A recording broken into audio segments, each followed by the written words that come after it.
आज हम देखेंगे यरूशलेम में वापस जाना। यह बात तब हुई जब यीशु को क्रूस पर चढ़ाया गया था।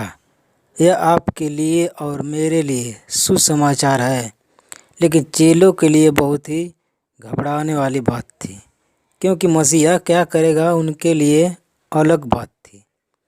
जब उन्होंने यीशु को क्रूस पर चढ़ाते हुए देखा और उसके मरने के बाद उसे कब्र में रखते हुए देखा तो उनकी सारी आशाएं चूर चूर हो गई। और फिर एक सब्बत बिताने के बाद यरूशलेम में कुछ चेलों तो अपने असली नगर में लौट गए और यहीं से कहानी की शुरुआत होती है।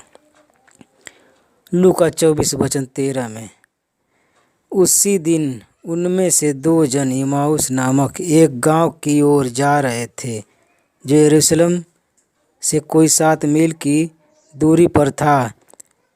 वे इन सब बातों पर जो हुई थी आपस में बातचीत करते जा रहे थे, और जब वे आपस में बातचीत और पूछताछ कर रहे थे तो यीशु आप पास आकर उनके साथ हो लिया, परंतु उनकी आंखें ऐसी बंद कर दी गई थी कि उसे पहचान न सके। पर अब जैसे वे रास्ते पर चल रहे थे तो अचानक कोई अजनबी व्यक्ति आकर उनके साथ रास्ते में जुड़ जाते हैं। ये कोई नई बात नहीं थी। वे सुरक्षा के लिए एक साथ यात्रा कर रहे थे, और जैसे ही वो आगे बढ़ता है कुछ भी नहीं बताता है और आखिरकार वो खुद को रोक नहीं पाता है। लेकिन वे लोग तो उसे जानते नहीं थे वो कौन है, और उन्होंने नहीं पहचाना। उनकी आंखें ऐसी बंद कर दी गई थी कि उसे पहचान न सके। लूका 24:17। उसने उनसे पूछा, ये क्या बातें हैं जो तुम चलते चलते आपस में करते हो? वे उदास से खड़े रह गए। यह हमें सीधा बता देता है कि यीशु क्या चाहते हैं कि हम उदासी में खड़ा रहें। सुसमाचार का मतलब क्या है? वह खुशी का आनंद का है। विश्वासियों के लिए संसार में सबसे खुश होना है, और प्रभु तो मानो उन्हें डांट रहे थे। ये किस तरह की बातचीत है कि तुम उदासी में चल रहे हो? यहाँ पर एक संपर्क, वे उसे नहीं जानते थे। वे उदास थे कि वे उन्हें पहचान नहीं सके, और वे उदास थे। और कहानी के अंत में सब कुछ बदल जाता है। तो वो एक साथ चल रहे हैं तो वो पूछता है, ये क्या है? उनमें से क्लियोपास ने, जिनका नाम प्रेरितों की किताब में है, लूका 24:18 और 19। यह सुनकर उनमें से क्लियोपास नामक एक व्यक्ति ने कहा, क्या तुम यरूशलेम में अकेला परदेसी है जो नहीं जानता कि इन दिनों में उसमें क्या क्या हुआ है? उसने उनसे पूछा, कौन सी बातें? उन्होंने उससे कहा, यीशु नासरी के विषय में, जो परमेश्वर और सब लोगों के निकट काम और वचन में सामर्थी भविष्यवक्ता था। सोचिए कि परमेश्वर नहीं जानते कि इसलिए सवाल पूछते हैं कि ताकि हम सोचते जाएं। कई बार वो अपने सवालों के बाद हमें बाहर निकालते हैं। उसने आदम से पूछा कि तू कहाँ है? वो जानते थे कि आदम कहाँ है। उसने चेलों से ऊपरी कोठरी पर जाते समय पूछा कि आपस में क्या विवाद कर रहे हो? वो जानते थे कि किस पर विवाद कर रहे हो, कि हम में से कौन बड़ा होगा। और क्लियोपास ने कहा कि क्या यरूशलेम में तू ही एक परदेसी है? यीशु का जन्म बैतलहम में हुआ था, और वह यरूशलेम में समर्पित किया गया। 12 साल की उम्र में वो भवन में आए। हमें यहाँ पर यीशु सिखाते हैं और सवाल पूछते हैं, और वे यरूशलेम में 3.5 साल प्रचार किए और शिक्षा देते रहे। यानी उससे ऐसा पूछना तो बहुत अजीब था। लूका 24:20-21 में देखते हैं, और प्रधान याजकों और हमारे सरदारों ने उसे पकड़वा दिया कि उस पर मृत्यु की आज्ञा दी जाए और उसे क्रूस पर चढ़वाया। परंतु हमें आशा थी कि यही इजराइल को छुटकारा देगा। इन सब बातों के सिवाय इस घटना को हुए 3रा दिन है, परंतु हमें विश्वास था, आशा थी। इसका मतलब क्या है? ये तो भूतकाल है। इनका विश्वास खत्म हो गया था। लूका 24, 25, 26 में देखते हैं इनके बारे में। तब उसने उनसे कहा, हे निर्बुद्धियों और भविष्यवक्ताओं को सब बातों का विश्वास करने में मंदमतियों, क्या अवश्य न था कि मसीह ये दुख उठाकर अपनी महिमा में प्रवेश करे? तब उसने मूसा से और सब भविष्यवक्ताओं से आरंभ करके सारे पवित्र शास्त्र में से अपने विषय में लिखी बातों का अर्थ समझा दिया।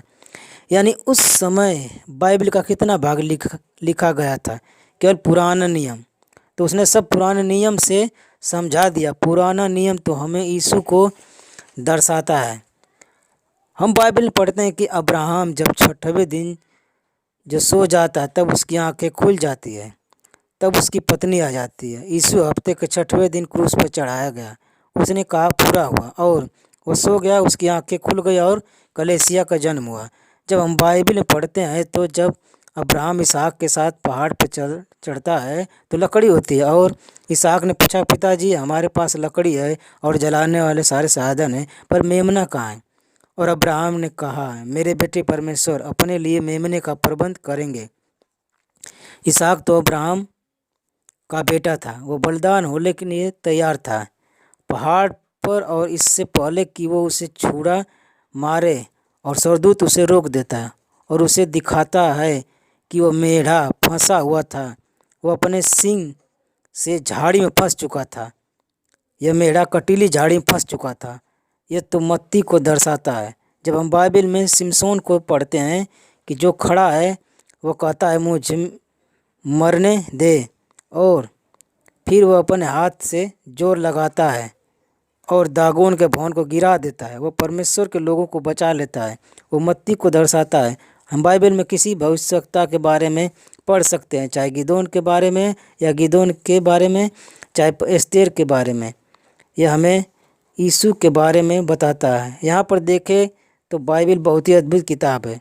वो अपने बारे में समझा देता है। पवित्र शास्त्र में हम पुराने नियम में देख सकते हैं नूह के बारे में कि नूह ने अनुग्रह पाया, और हम यीशु मसीह के द्वारा अनुग्रह पाते हैं। यीशु ने कहा, मैं ही वो द्वार हूँ। उस समय बचाने का एक ही तरीका था, वह था कि वह उस जहाज के द्वार में से होकर जाना था और जीवन पाना था।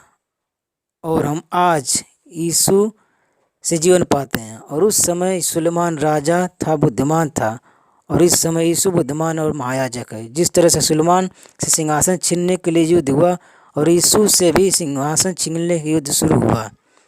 और हम दानियल के विषय में जान सकते हैं कि जवान दानियल का विवाह नहीं हुआ था।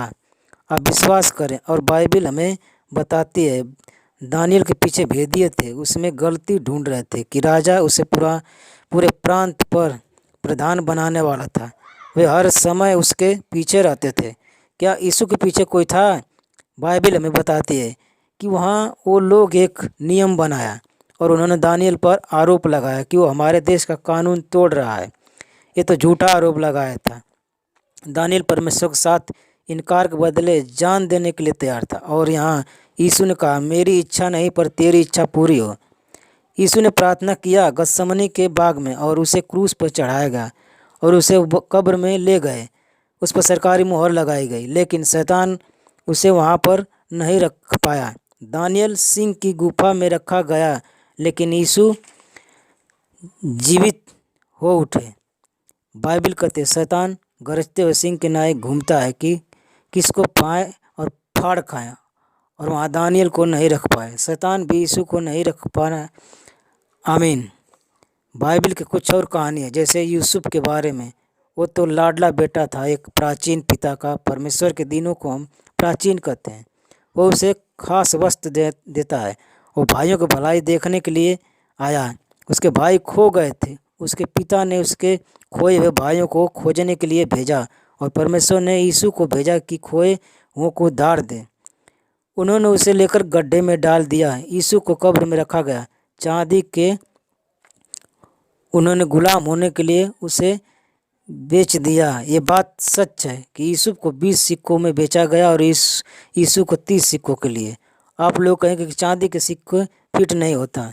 हम याद रखना होगा कि हजारों सालों में गुलामों की कीमत में कोई बदलाव नहीं हुआ। यानी यूसुफ के समय से और यहूदा के समय तक वो मिस्र में जाता है। क्या यीशु ने मिस्र में जाकर कुछ समय नहीं बिताए? और 12 में से एक ने यूसुफ को धोखा दिया। वो सोच लिए थे कि वह सिमोन था, वह उनका मुख्य अगुआ था जो यूसुफ को मारना चाहता था। आखिर में उसके भाई उसे रोटी मांगने के लिए आए और उसने खुद पर प्रकट नहीं की। उनके ऊपर उनकी सारी बातें समझ रहा था। वो इब्रानी बोलता था। वो नहीं जानते थे कि वह सब समझ रहा है। उन्होंने उसे नहीं पहचाना। बाइबल कहती है कि यीशु अपनों के पास आया और उसने अपनों ने नहीं स्वीकारा।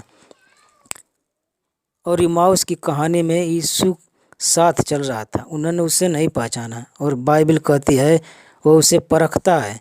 उसका छोटा भाई बिन्यामीन घर में था, यानी वो और बिन्यामीन राहेल से पैदा हुए थे। वे सोचने लगे कि जलन के कारण मेरे साथ ऐसा किया है तो बिन्यामीन के साथ क्या किया होगा। वह उन्हें परखता है। जब वे अनाज लेने आए तो बिन्यामीन उनके साथ नहीं था। वो अपने भाइयों को परखता है कि क्या ये वही लोग हैं। वे उन्हें अनाज देता है। वे उन्हें पैसा चुकाना चाहता है पर वह पैसा वापस रख देता है, क्योंकि उधार के लिए पैसा नहीं दे सकते हैं। जैसे नामान ने अपने शुद्धिकरण के लिए पैसा देना चाहा तो, लेकिन एलीशा ने कहा मुझे कुछ नहीं चाहिए। और यह अद्भुत कहानी है। उन्हें परखने के बाद में उनसे इस तरह से कहा, मैं तुझे भोजन नहीं दूंगा। उसने कहा, मैं तुम्हें अनाज नहीं दूंगा जब तक तुम अपने छोटे भाई को न लाए, तो तुम्हारे एक भाई को जेल में रखूंगा। क्या तुम सच में ईमानदार हो? अजीब परीक्षा थी यहाँ पर। यह दिलचस्प है क्योंकि वो उनके पास में आता है। वो तो उसका भाई था। वो तो सोच में रहे थे कि वह तो केवल चरवाहा है। और हम कहानी के अंत में देखते हैं कि वह राजा हो जाता है। राजा के बाद वह दूसरा राजा था। वो ये नहीं जानते थे कि ये कौन है। यीशु पिता के बाद में वो अपने आप को पिता के अधीन कर देता है। यूसुफ अपने भाइयों पर अपने आप को प्रकट करता है। भोज के समय वो बारहों के साथ में बैठता है। वो सबको बाहर निकाल देता है। इस कहानी में एक कटोरा है। इस कहानी में एक प्याला है। यीशु ने कहा, इस प्याले में से लो। उस भोज में उसे रोटी के बारे में कहता है। यीशु ने कहा प्याला है और रोटी है। और पहली बार यूसुफ जो उनसे कहता है, यहाँ उन्हें परखता है और अपना प्याला बिन्यामीन के बोरे में रखता है। सिपाही उसे पकड़ते हैं और कहते हैं, बिन्यामीन मेरा गुलाम होगा। तुम क्या सीखे हो कुछ? अभी भी अपने भाई से जलन रखने वाले हो? यानी 25-30 साल पहले जैसे। खैर, यीशु ने अपनी सेवकाई उस समय शुरू की जब वो 30 साल के थे। 30 साल में उन्होंने बपतिस्मा लिया, यानी 30 साल में उन्होंने अपना बपतिस्मा लिया। उसी तरह यूसुफ ने भी मिस्र में 30 साल के समय में राज किया। वो मसीह को दर्शाता है। यूसुफ ने कहा, बिन्यामीन मेरे साथ ही रहेगा, तुम लोग घर चले जाओ। जैसे यीशु ने कहा, मैं अपने भाइयों के लिए अपनी जान तक दे देता हूँ। उन्होंने कहा, पिता ने कहा है कि हमारा पुत्र हमारे पास न आए तो उसका दिल टूट जाएगा। वो अपने से इतना प्रेम करता है। मैंने कहा, मैंने अपने पिता के बदले में जाऊंगा। यूसुफ के पास बदला लेने की सामर्थ्य थी और वे लोग तो दोषी थे। वे उसे मारने वाले थे और उन्हें गुलाम के रूप में बेच दिया था। उसने दुख उठाया और वह जेल में था। उसने उनको क्षमा किया, रोटी खिलाता है। वो खुद को अपने भाइयों पर प्रकट करता है। अनाज देने में वह फूट फूट कर रोता है। यूसुफ खुद को उन पर प्रकट करता है तो वो सोचते हैं कि मिस्र पर राज करने वाला इतना रो क्यों रहा है। और रो कर वो पहली बार उनको उनकी भाषा में कहता है, मैं हूँ यूसुफ। यीशु ने भी कहा कि मैं हूँ। परमेश्वर कहता है, मैं जो हूँ सो हूँ। यीशु ने कहा, अब्राहम से पहले से मैं हूँ। और जब यूसुफ ने कहा मैं यूसुफ हूँ तो उनके भाइयों के चेहरे बदल गए। उन्होंने सोचा, ओह, अब समझ में आया। उसने पूछा, क्या मेरे पिता अभी जीवित हैं? सबसे पहले पिता से दूर रहने के कारण उसका दिल टूट चुका था। कि जब हम उत्पत्ति की किताब में देखते हैं कि जब यह खबर याकूब को के पास से मिलती है तो यूसुफ ने कहा, मेरा पिता अभी जिंदा है। तब उसका दिल मानो थम सा गया। जब वह देखता है कि मिस्र से इतने उपहार आ रहे हैं तो वह विश्वास करता है, और पेंतिकोस के दिन लोगों ने उपहार पाया था। तो हम लोग यूसुफ में सुसमाचार की कहानी पाते हैं। यीशु मसीह इस सड़क पर चल रहे हैं। वे आगे बढ़ते हुए उनसे वचनों में से बातें करने लगे और वो रोमांचित हो गए। हमने नहीं सोचा था कि ऐसा होगा। लूका 24:28-29 में देखते हैं, इतने में वे उस गांव के पास पहुँचे जहाँ वे जा रहे थे, और उसको उसके ढंग से ऐसा जान पड़ा कि वो आगे बढ़ना चाहता है, परंतु उन्होंने यह कहकर उसे रोका, हमारे साथ रह, क्योंकि संध्या हो चली है और दिन बहुत ढल गया है। हमें भी यीशु से विनती करनी है।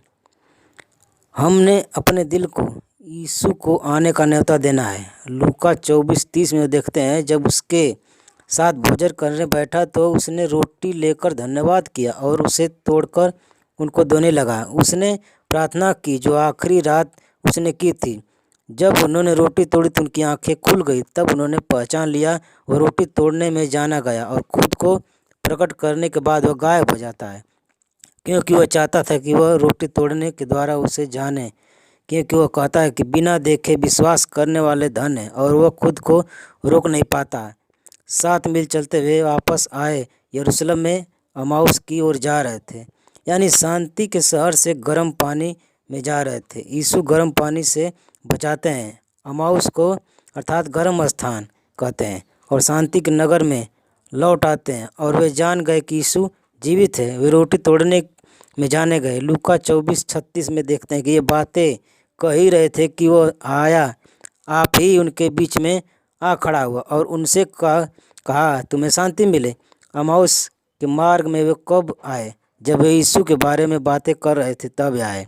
जब हम विश्वासी के साथ बात करते हैं तब यीशु हमारे साथ होते हैं। आमीन।